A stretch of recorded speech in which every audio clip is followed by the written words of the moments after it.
Oh, kumusta? Kung medyo pamilyar ka na sa pagbabudget, pag-iipon at pag-invest, pero yung feeling mo parang hiwa-hiwalay silang lahat, parang hindi mo alam paano sila pagko-connectin, well, para sa'yo to. Gagawa tayo ngayon ng isang simple pero napaka-powerful na wealth plan. Ito yung magbibigay ng malinaw na direksyon sa pera mo. Simulan na natin. Alam mo yung feeling na yon? Gets mo yung importansya ng bawat isa? Pag-iipon? Check. Pag-budget? Check. Pag-invest? Check din. Pero paano ba sila nagiging isang team? Yung nagtutulungan sila para makabuo ng isang, solidong financial strategy.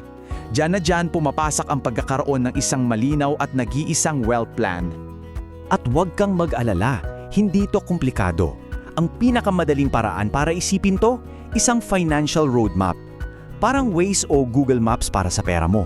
Isang personal na mapa na gagabay sa'yo mula sa kung nasaan ka man ngayon papunta sa mga pangarap mo. Ito ang magiging guide mo sa journey mo. Okay, game!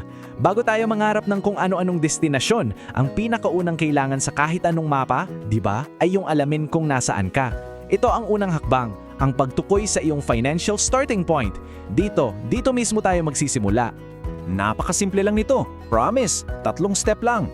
Una, ilista mo lahat ng assets mo. Ito yung mga pag-aari mo na may value, tulad ng cash mo sa bangko, yung investments mo, kahit pa yung motor mo. Pangalawa, ilista mo naman yung mga utang mo o debts, mula sa credit card hanggang sa personal loans. At panghuli, simple math lang. Ima-minus lang natin yung total ng utang mo mula sa total ng assets mo para makuha ang iyong net worth. Tingnan natin tong simpleng example. Let's say, may savings ka na 20,000 pesos at investments na 10,000 pesos. So ang total assets mo ay 30,000 pesos, okay? Ngayon, sabihin nating may utang ka na 5,000 pesos. Ibabawas lang natin yan. Ang resulta, 25,000 pesos. Yan mismo ang net worth mo sa ngayon. At yung numerong yan, yung 25,000 pesos sa example natin, hindi lang yan basta numero. Yan ang you are here marker mo sa financial map mo. At pakiusap, tandaan mo to. Hindi yan numero para husgahan ang sarili mo, it's just a fact. Isang data point. Ito ang pinakakritikal na panimulang punto. Dito tayo magsisimula. Okay, so alam na natin kung saan tayo nakatayo sa mapa. Dito na ngayon papasok yung exciting part. Saan ba natin gustong pumunta? Ito ang ikalawang hakbang, ang pag-chart ng mga destinasyon mo o yung mga financial goals mo.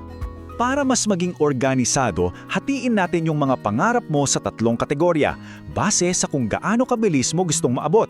Short term para sa mga goals sa loob ng 1 hanggang 3 taon, mid-term para sa mga medyo matagal-tagal, at syempre ang long term para sa mga malalaking pangarap mo sa hinaharap.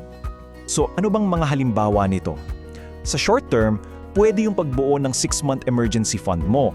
Sa mid-term, baka naman nangangarap ka ng puhunan para sa isang maliit na negosyo o kaya down payment para sa bahay. At syempre, ang pinaka-classic sa long term, yung paghahanda para sa isang napaka-komportabling retirement. Ayan na, may starting point ka na, check. May destinasyon ka na, check. Kompleto na ang mapa mo. Pero alam naman nating lahat, di ba? Walang silbi ang mapa kung hindi naman tinitingnan habang naglalakbay. Ito ang ikatlo. At para sa akin, ang pinakamahalagang hakbang, ang pag-navigate sa iyong journey. At ito yung kailangan mong laging-laging tandaan. Ang plano mo ay hindi nakaukit sa bato. Isa itong buhay na dokumento kasi yung buhay mismo pabago-bago. May mga hindi inaasahang pangyayari, may mga bagong oportunidad, at okay lang yon. Part yan ng laro. Paano mo to gagawin? 2 simpleng paraan lang. Una, ang regular na check-in. Bisitahin mo ulit yung plano mo every 6 to 12 months. Kamusta na yung progress? Nasa tamang landas pa ba? Pangalawa, ang course correction. Pag may nagbago, halimbawa, na-promote ka sa trabaho, baka pwede mong taasan ang savings mo. Nagkaroon ng emergency, baka kailangan i-pause muna ang isang goal. Ang pag-a-adjust, tandaan mo, ay hindi sign ng failure. Sign niya na matalino ka at marunong kang mag-adapt. Kasi sa huli, ang pagbuo ng wealth plan ay tungkol sa paglalakbay mismo. Hindi ito tungkol sa pagiging perfecto.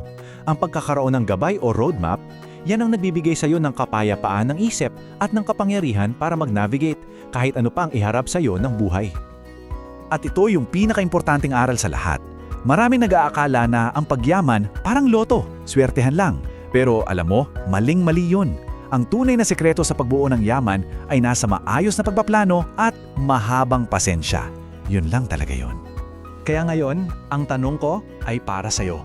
Nasa iyo na ang blueprint. Base sa lahat ng napag-usapan natin, ano yung isang maliit na hakbang na gagawin mo agad-agad para simulan ang sarili mong financial roadmap?